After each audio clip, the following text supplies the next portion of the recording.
Bom dia, queridos. Bom estar aqui com vocês. Vou dar continuidade ao nosso estudo, uma série de sermões em cima do Sermão do Monte, tá?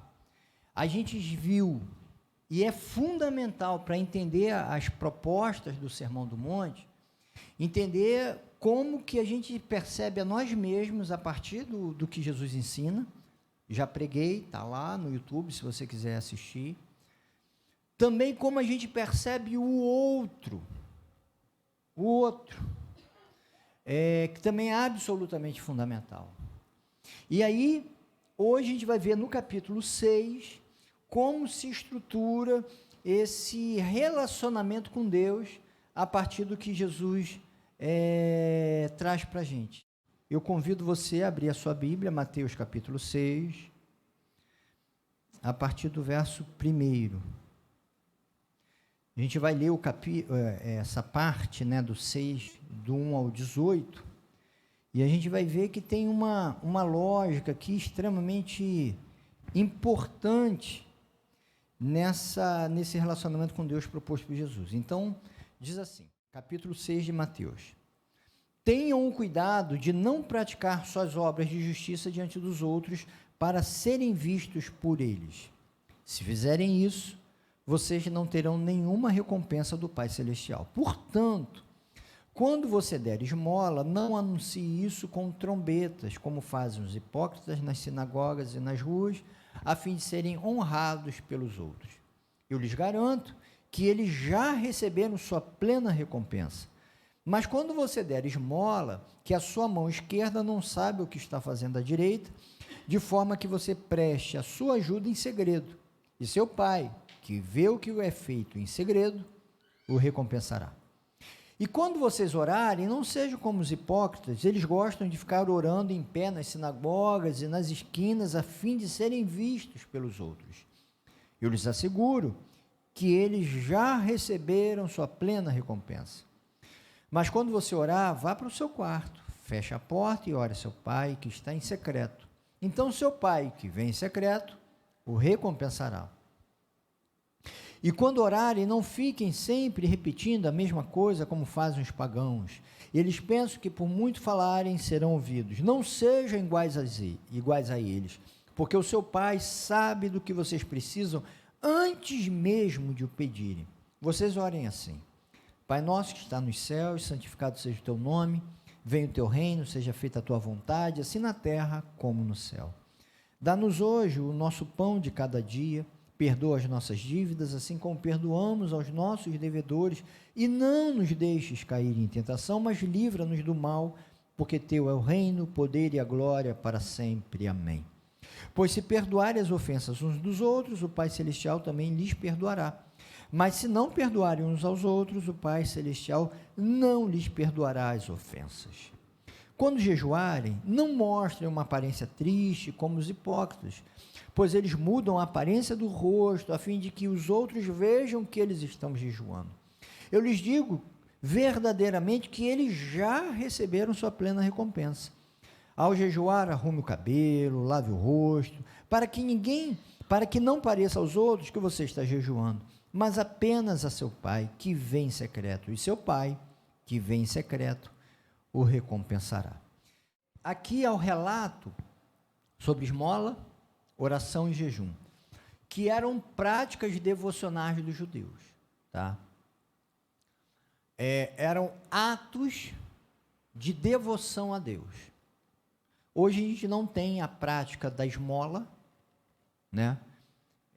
A gente faz ações outras, mas não da esmola, e do jejum é muito raro a gente fazer, tá? Lembrando que jejum praticado pelo judeu não era nessa perspectiva nossa, de um fortalecimento espiritual. O jejum era um ato de contrição pelos pecados, tá? Era uma demonstração de arrependimento, de reconhecimento de ser pecador. Tanto assim que no Antigo Testamento, todos os momentos de jejum são momentos em que coletivos, né, da nação, quando a nação se vê diante do pecado, E os jejuns pessoais eram todos aqueles em que a pessoa jejuava, jogava cinza na cabeça, rasgava a roupa, marcados por essa situação da constatação do pecado e do arrependimento diante de Deus. Ok. Percebam que nos três há duas possibilidades de recompensa. Jesus diz que os hipócritas já conseguem sua recompensa, sua plena recompensa naquilo que buscam. Porque eles buscam a visibilidade, eles buscam o olhar das pessoas. Enquanto que o nosso olhar, que a gente deve buscar, não é o das pessoas, é de Deus. Então, o que Jesus está ensinando sobre a importância dessa invisibilidade na devoção. Isso não significa uma crítica ao culto público, da gente estar junto cultuando a Deus. Não é isso. A crítica é de fazer isso como algo a conquistar valorização social. E eu vou querer fazer movimentos para mostrar para as pessoas que eu sou santo. Essa que é a crítica. Essa crítica de fazer do culto algo para os outros verem. O nosso culto pessoal e o nosso culto público. É óbvio que quando eu estou falando, eu não estou falando para Deus. Eu estou falando diante de Deus, mas não para Deus. Eu estou falando para vocês. Porque, com toda sinceridade, para Deus eu não ia falar nada. Não falo o que para Deus? Deus, olha, a Bíblia... Não, fala nada para Deus, estou falando para vocês. Mas estou falando diante de Deus. Porém, o culto não é um modo da gente se enaltecer, entende?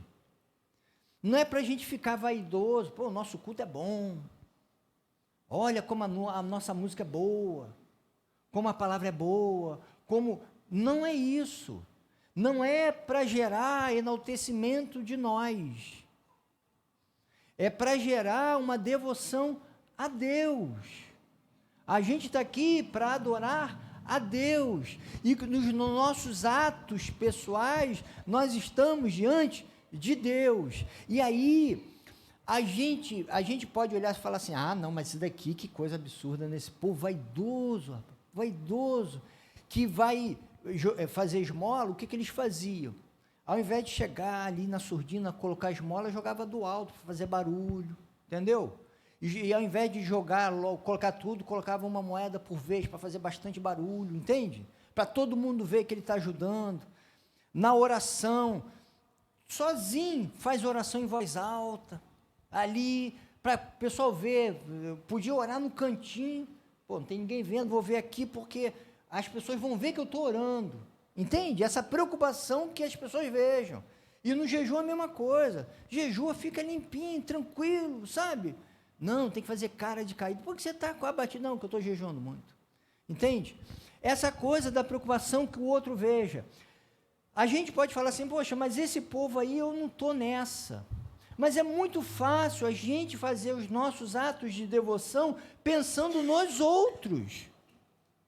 De estruturar as nossas convicções, as nossas práticas cristãs a partir do outro, não no interesse legítimo de produzir bênção na vida do outro, que é um desejo legítimo, mas de ter que responder ao outro. Não, isso eu não faço, porque se eu fizer, fulano vai falar que eu nem crente sou.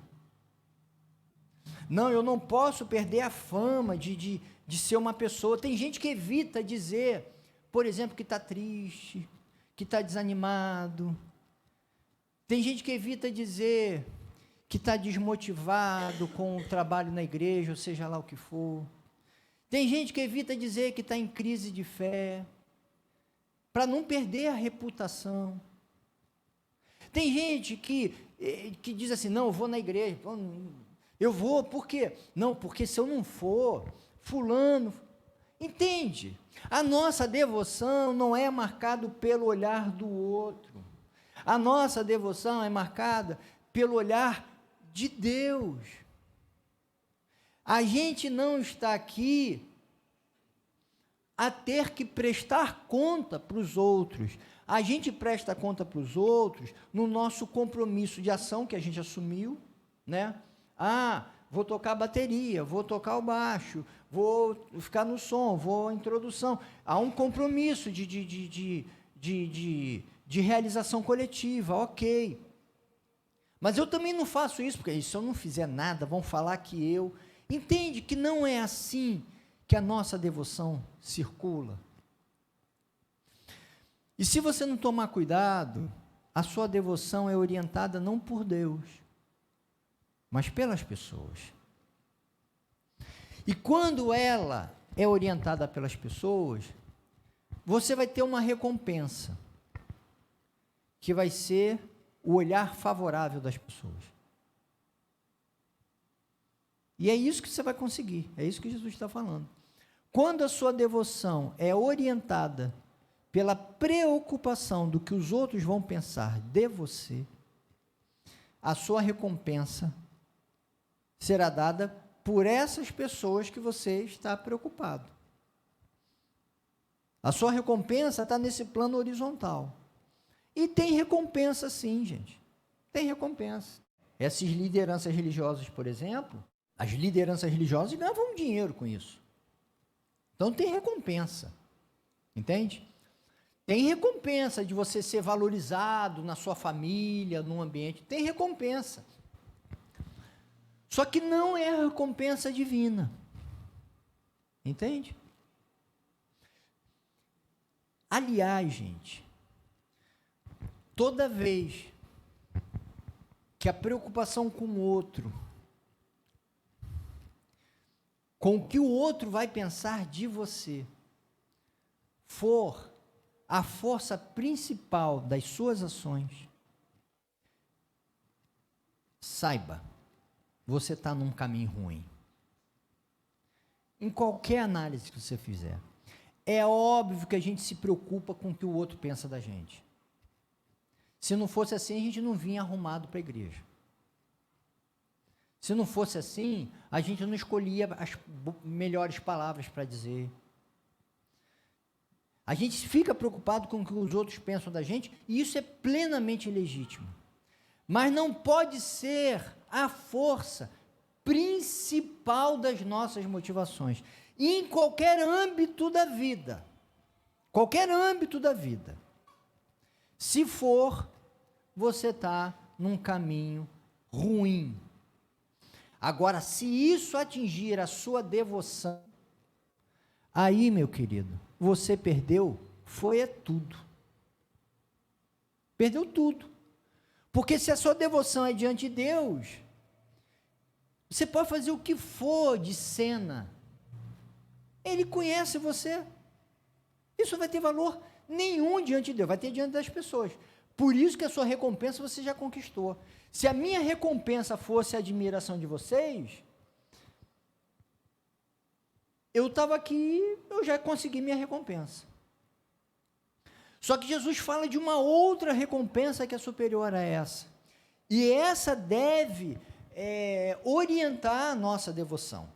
Antes, porém, é que a devoção pessoal, ela busca uma invisibilidade. O que a sua mão esquerda faz, a direita não saiba. Vai orar, vai para o quartinho. Vai para o jejuar, jejua, mas fica bem. Nas boas obras, Jesus fala diferente. Nas boas obras, é para as pessoas verem ou não verem? Para as pessoas verem. Vendo, glorificarem a Deus. Então, os atos de devoção têm uma invisibilidade. Os atos de ajuda aos outros têm visibilidade. Porque se eu buscar a invisibilidade na ajuda aos outros, eu não ajudo quase nada. Não é verdade? Eu não posso mobilizar, não posso fazer campanha de cesta básica, eu não posso fazer uma série de ações, porque isso é muito visível. Os atos de boas obras são visíveis e não tem nenhum problema, desde que eu não faça para que as pessoas vejam, desde que eu as faça para abençoar as pessoas, em nome de Deus. Mas isso vai ter visibilidade.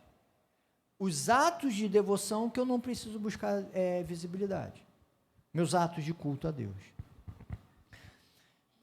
E qual é a recompensa que Jesus fala? Olha, se vocês, na sua devoção, não ficarem orientados pelo que os outros vão pensar de vocês, vocês vão obter a recompensa desse encontro com Deus, gente. Nessa invisibilidade, eu sou visto pela pessoa mais importante que existe, que é Deus. Para quê eu quero que os outros me vejam? Dentro desse campo, entende?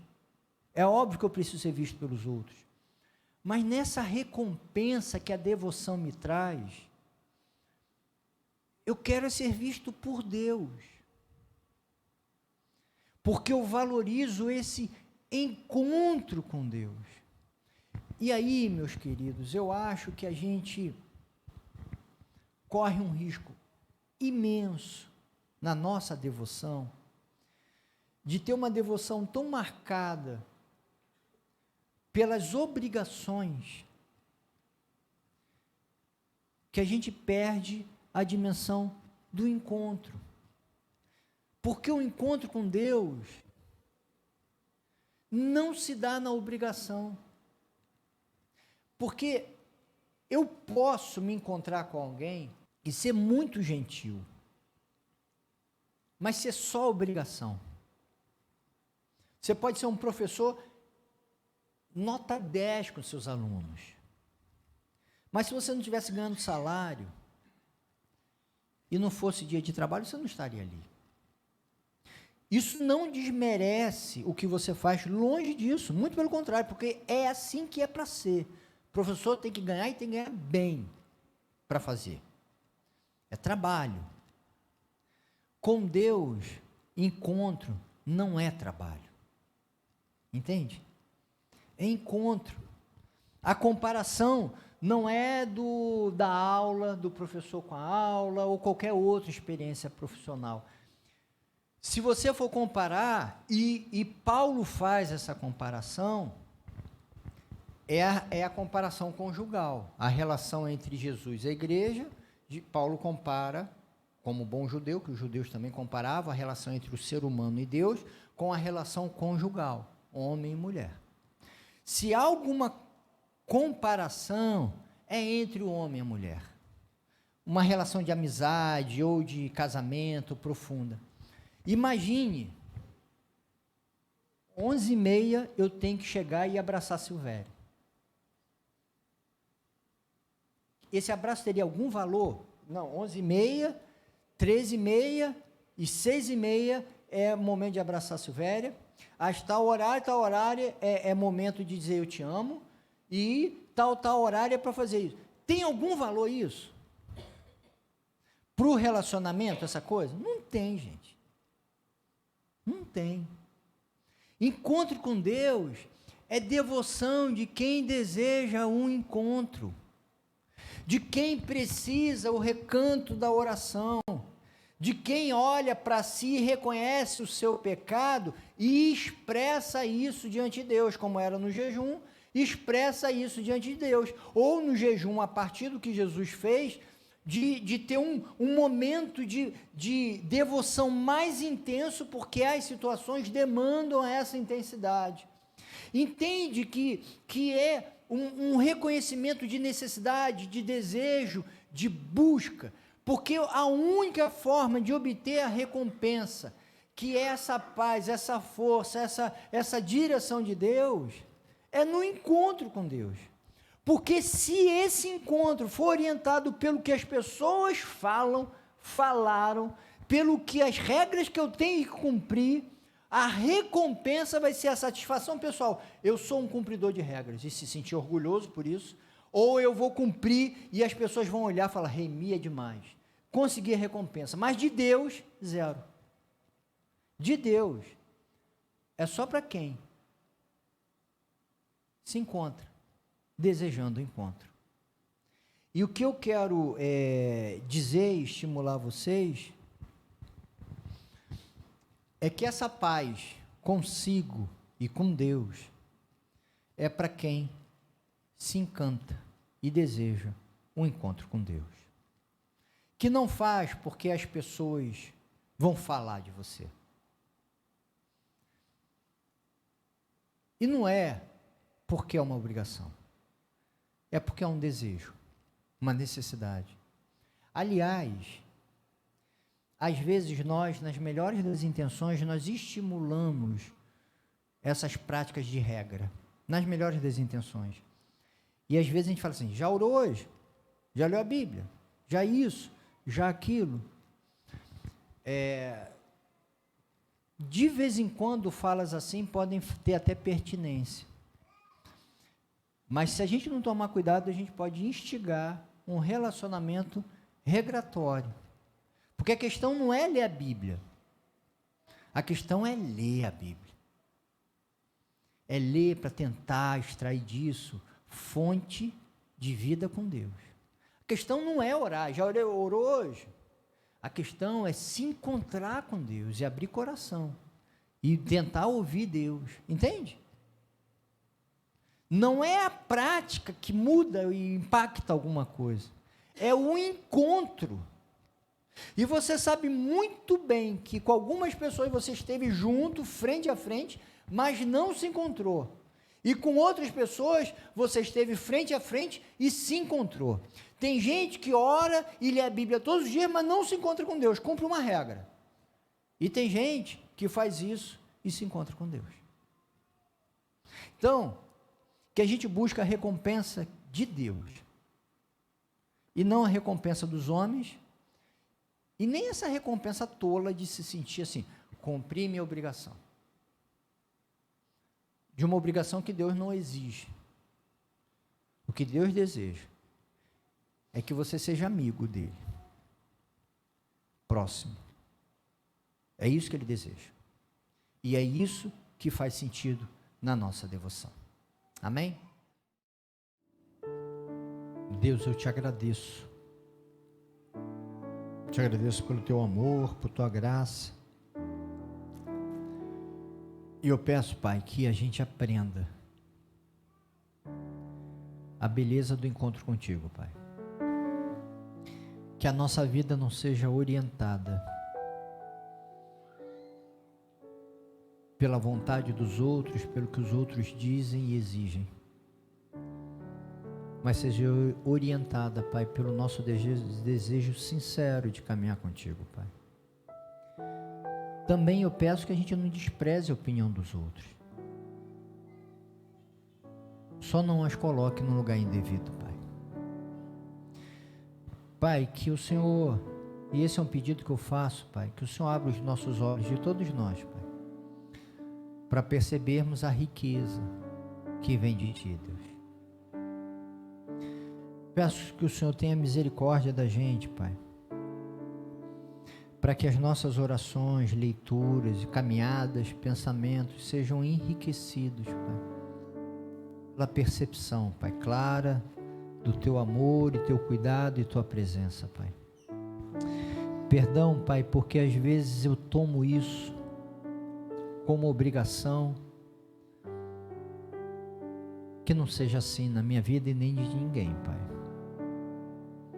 Que seja a beleza, a vontade,